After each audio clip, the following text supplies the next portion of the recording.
Hello, dear students. I am Dr. Sunita Tandon from RR College, Alwar.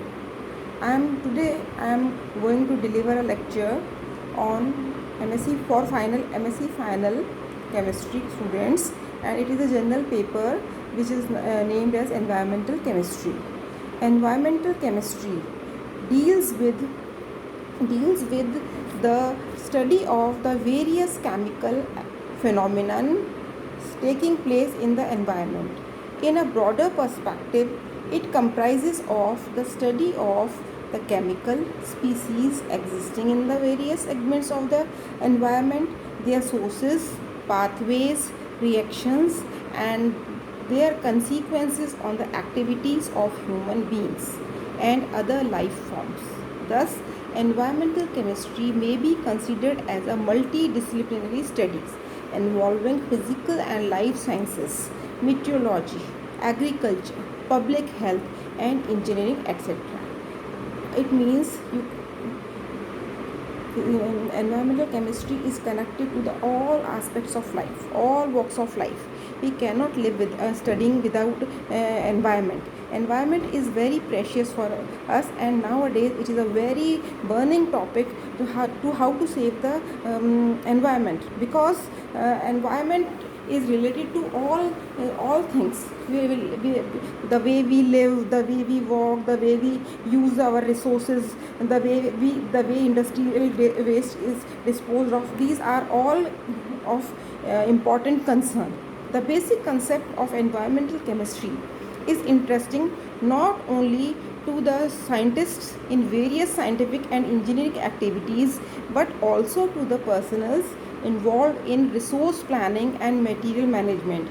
No resource planning, no material management, no project is successful or is sanctioned by government until we observe the environmental impact of various effluents which are given out by such a system.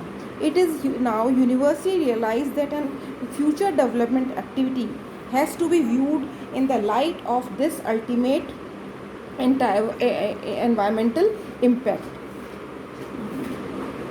The tremendous increase in the industrial activity during the last 2 decades and the release of obnoxious industrial waste into environment have been of considerable concern in recent years.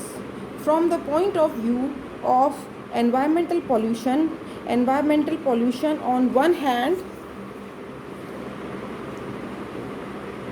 and deforestation and pollution explosion on the other hand are threatening the very existence of life on the earth.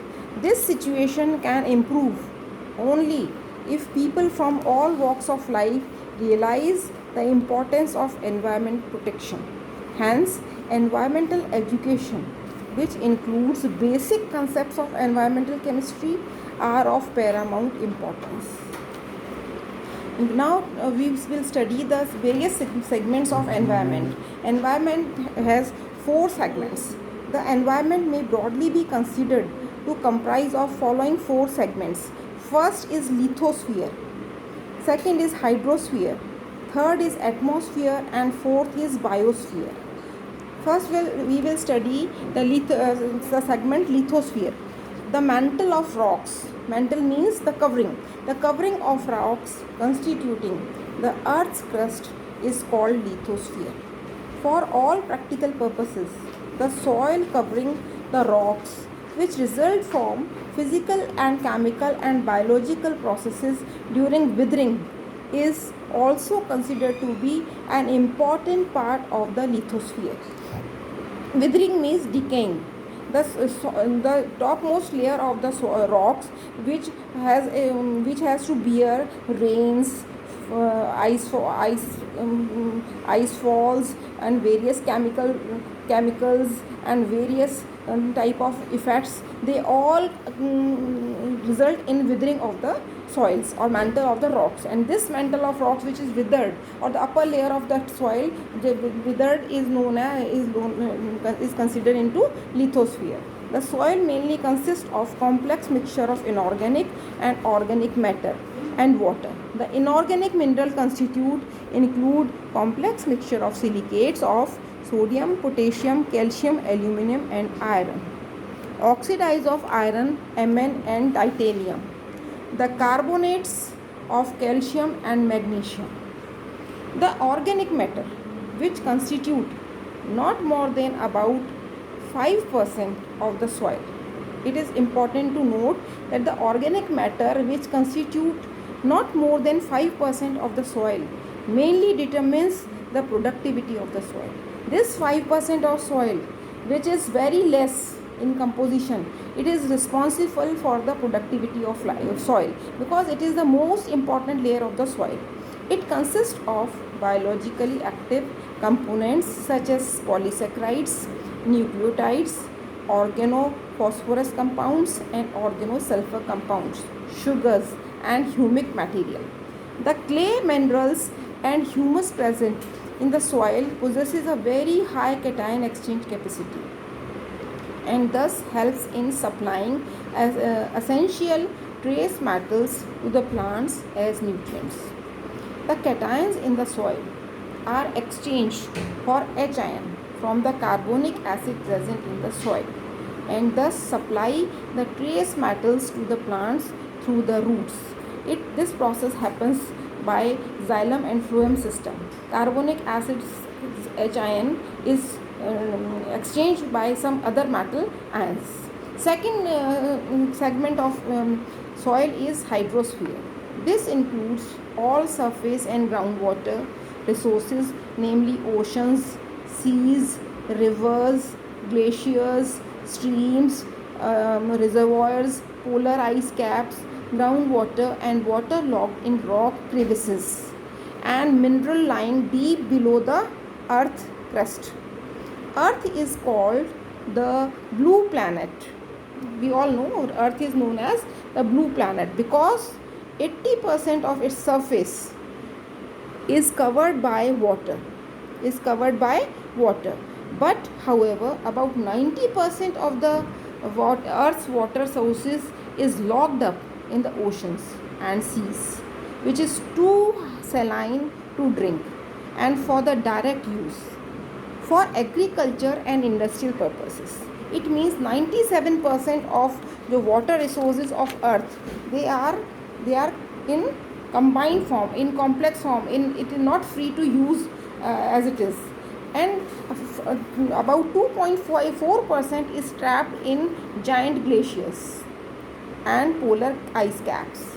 Thus, not even 1% of the total world water resources is available for exploitation by man for domestic agriculture and industrial purposes.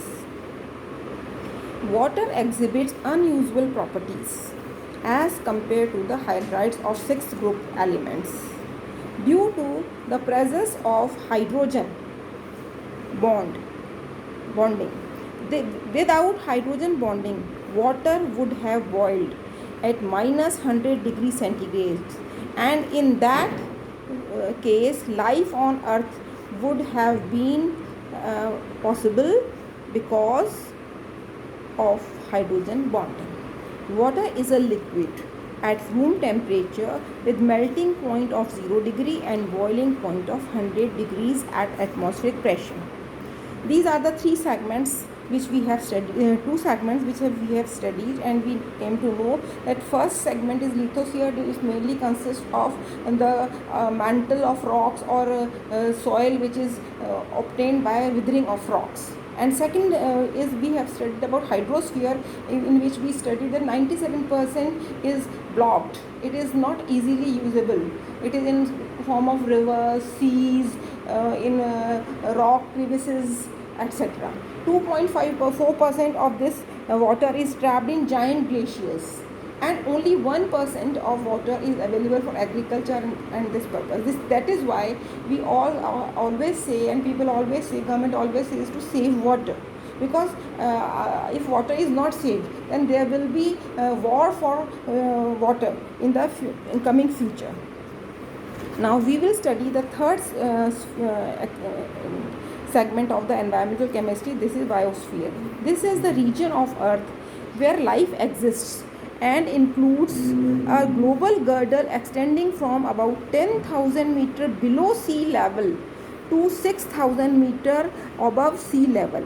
Now you see, if this is a global girdle, this is, if this is the land or it is the earth, then this global girdle of biosphere, it extends from 10,000 meter below the earth's surface and 6,000 meters above the surface. Thus biosphere covers the entire realm of living organism and their interaction with the other segments of environment, namely lithosphere and hydrosphere and the atmosphere.